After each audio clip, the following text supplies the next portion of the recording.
अधर्म करतो, लोकांना त्रास देतो, त्याला कधीच मुक्ती प्राप्त होऊ शकत नाही.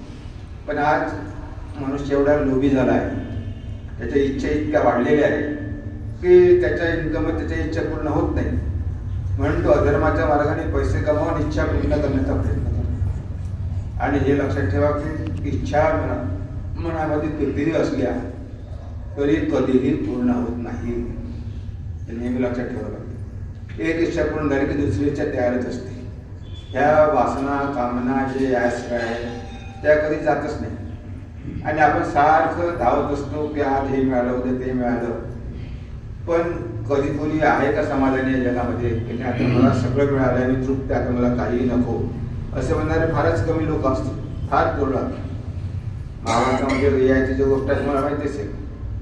ययातीने खूप भोग घेतले आणि काहीतरी त्याच्या हातून चूक घडली, तर त्याच्या गुरुने त्याला शाप दिला की म्हणे तू एवढा अनैतिक कर्म करतो आहेस तर तू म्हातारा होशील. आणि तो राजा ययाती तरुण वयामध्येच म्हातारा झाला. आता बरेच भोग घ्यायचे होते पण शरीर म्हातारा झालं, तर काय करणार. पण तो ऋषी म्हणाला की जर कोणी तुझं म्हातारपण घेत असेल आणि तरुण पण तुला देऊ असेल तर तू पुन्हा तरुण होऊ शकतो.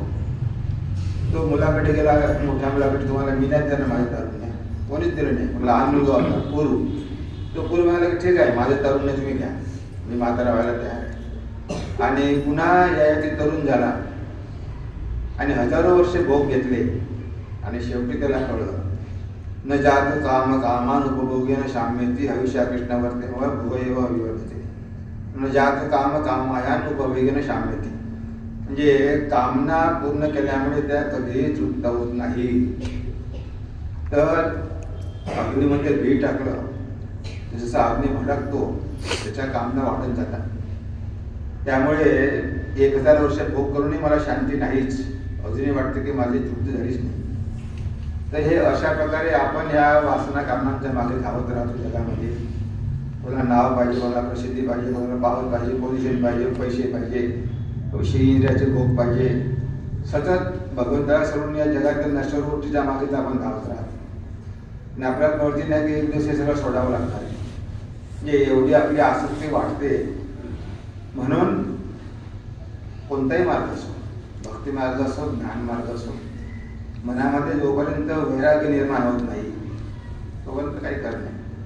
मनामध्ये वैराग्य निर्माण झालंच पाहिजे. श्रीरामकृष्णांनी बऱ्याच गोष्टी सांगितल्या त्या बाबतीत.